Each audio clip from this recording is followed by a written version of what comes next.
el periodista y escritor de Proceso, para ayudarnos a interpretar. Viene la noche de los cuchillos largos, viene vamos a decirlo, el pleito, el ajuste, ver la hora frente al espejo.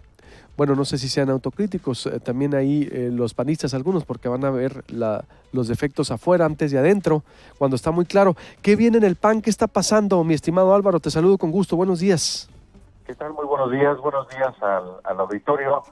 Pues está pasando lo que pasa cuando hay un fracaso tan contundente en una elección, en este caso en el PAN, el ajuste de cuentas, lo que obviamente se produce en épocas de crisis, la búsqueda de responsables, pues la rendición de cuentas, que además es necesaria, pero todavía no hay un cauce institucional en el PAN precisamente para primero dimensionar el tamaño de la derrota, luego pues saber las causas que la generaron, y tres, pues qué decisiones se deben tomar precisamente para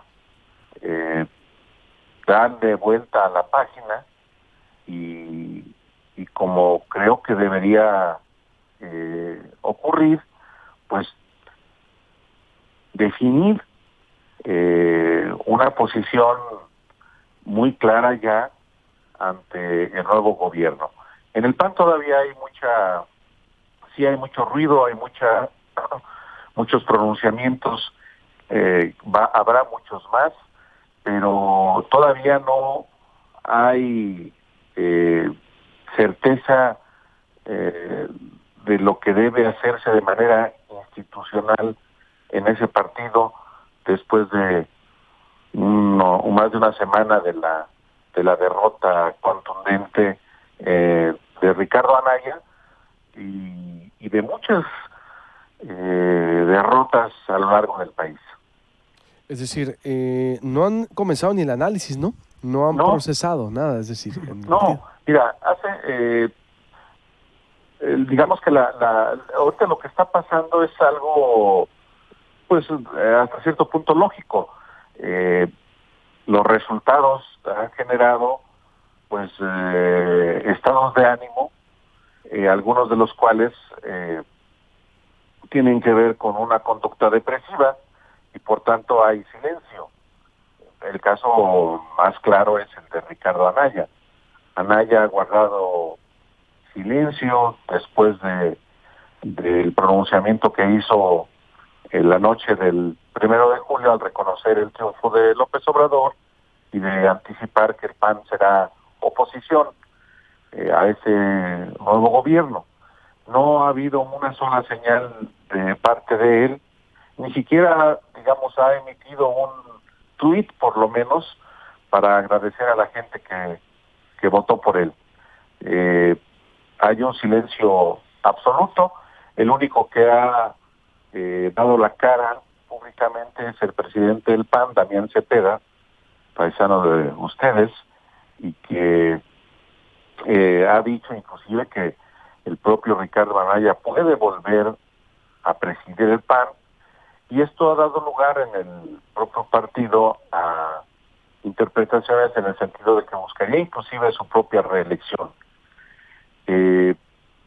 Y por otra parte, los adversarios de Ricardo Anaya y de su grupo, como el caso de un pronunciamiento emitido ayer, pues están ya de plano exigiendo la renuncia no solamente del propio Ricardo Anaya, que sigue siendo presidente del PAN, sino del propio presidente en funciones, Damián Cepeda, y todos los miembros del Comité Ejecutivo Nacional, que son, por ejemplo, Santiago Krill, el coordinador político de la campaña, Josefina Vázquez Mota, que va a ser senadora, y de acuerdo con este grupo de panistas que ayer emitieron este pronunciamiento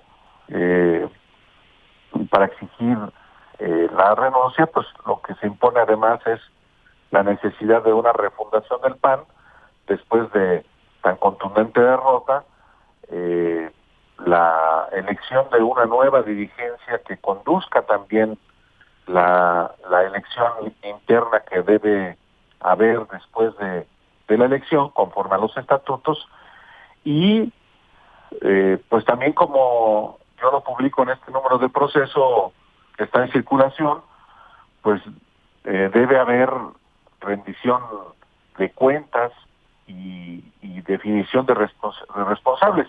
Hoy mismo, Luis Alberto, sesiona la Comisión de Doctrina del Partido Acción Nacional, que es la instancia que, digamos, debe ser, digamos, que la custodia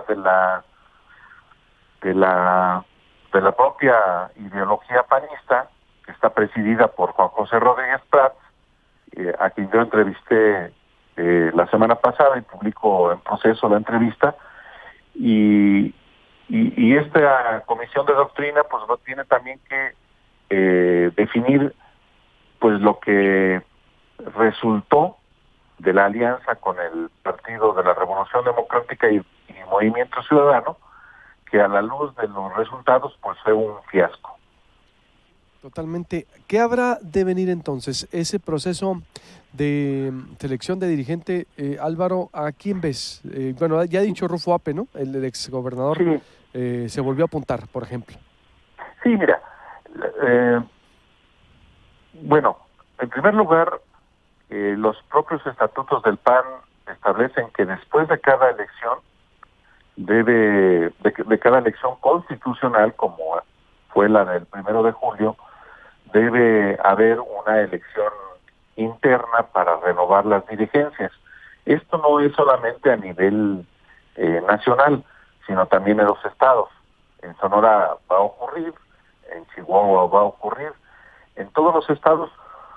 Y esta reforma se hizo, o esta disposición se introdujo después de la elección del 2012, cuando no se fue la dirigencia nacional encabezada por Gustavo Madero, después del fracaso de Josefina Vázquez Mota también en la elección presidencial y que quedó en el tercer lugar, y hasta entonces pues era el peor resultado del PAN en la historia.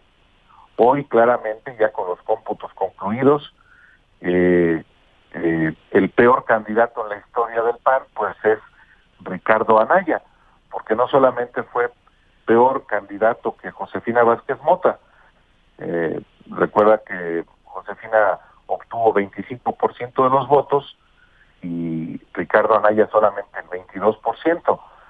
Claro, hace 6 años Josefina solamente contendió con las siglas del PAN y ahora hubo una alianza, pero aún con la alianza Anaya obtuvo solamente 22% y como PAN, el PAN solamente logró 17% de los votos.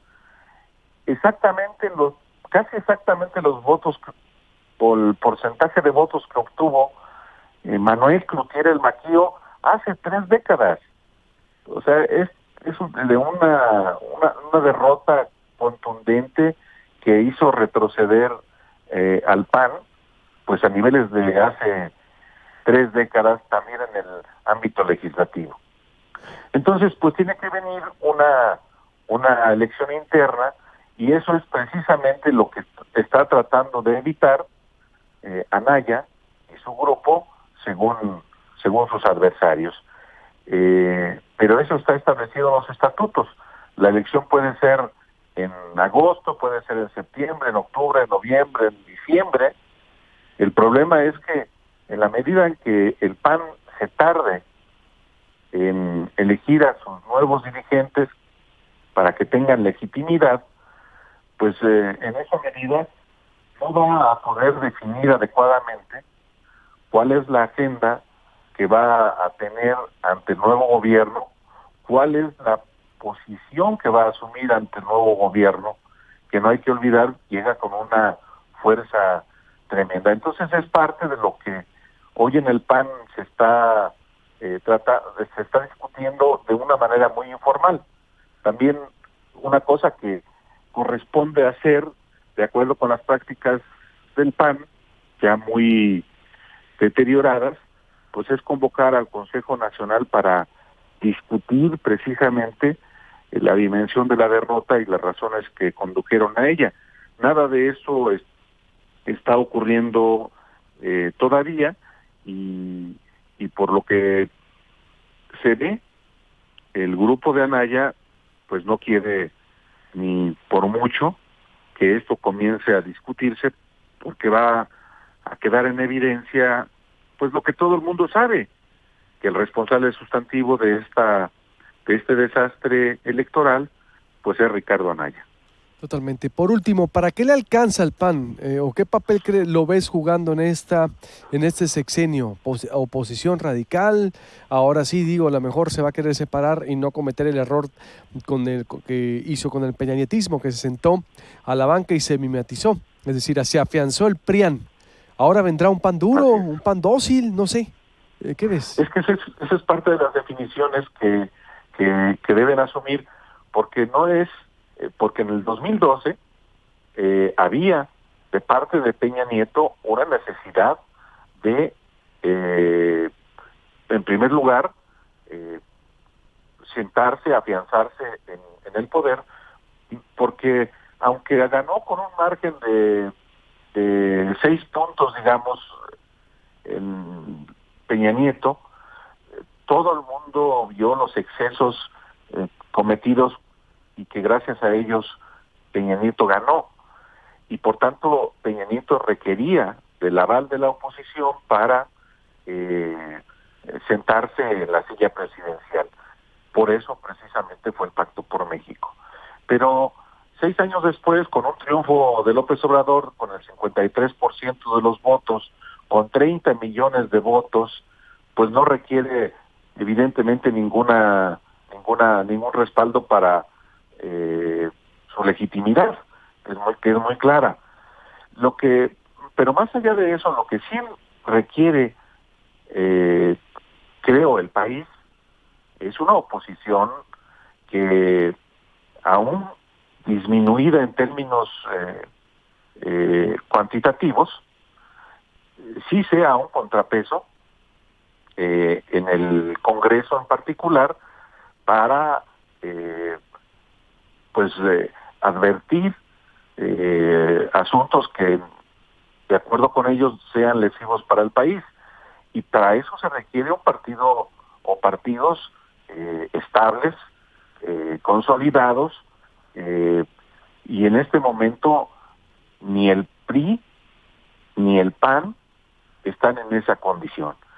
Quedaron muy disminuidos junto con el PRD, con Movimiento Ciudadano, el Partido Verde, y en especial el Partido Acción Nacional, pues debería estar hoy en esa posibilidad de procesar de manera rápida todo el fracaso y entrar en un proceso de renovación y de definición de lo que va a hacer ante el nuevo gobierno. Yo pienso que el PAN tiene hoy un importante capital político todavía. A veces no se dan cuenta que tienen pues 13 gobiernos estatales, que van a terminar algunos de ellos en los próximos meses, pero que mientras tanto es importante definir prioridades y definir una agenda ante el nuevo gobierno. El PAN puede precisamente generar una agenda mínima de asuntos prioritarios para no solamente el PAN, sino para el país, y pues generar una interlocución con el nuevo gobierno, emplazarlo inclusive a asuntos que son importantes para el PAN, que inclusive en campaña los planteó, y que pueden ser pues un elemento para negociar con el nuevo gobierno. Voy a poner un ejemplo: el ingreso básico universal, que fue un planteamiento de Ricardo Anaya en campaña de la coalición por México al Frente, y que tiene que ver con satisfacer las necesidades mínimas de millones de mexicanos. Bueno, a lo mejor no va a ser ya un planteamiento generalizado, pero un gobierno que tiene el propósito de atender las necesidades de los más necesitados, de los más pobres del país, puede ser una idea innovadora, importante, que por ejemplo se puede generar un plan piloto de este plan de lucha contra la desigualdad y la pobreza, que puede resultar interesante. Entonces, yo creo que si hay lucidez en el PAN, que a veces me temo que no, podría irse generando una línea de conducta que, en vez de conducirlos al martirologio, los conduzca a un debate sí descarnado, pero pensando fundamentalmente en el futuro. Muy bien, pues veremos y estaremos atentos hoy, como siempre, ahí consultándote, Álvaro. Te mando un abrazo y estamos en contacto. Hasta luego, gracias. Hasta luego. Álvaro Delgado, escritor y periodista de la revista Proceso. Veremos.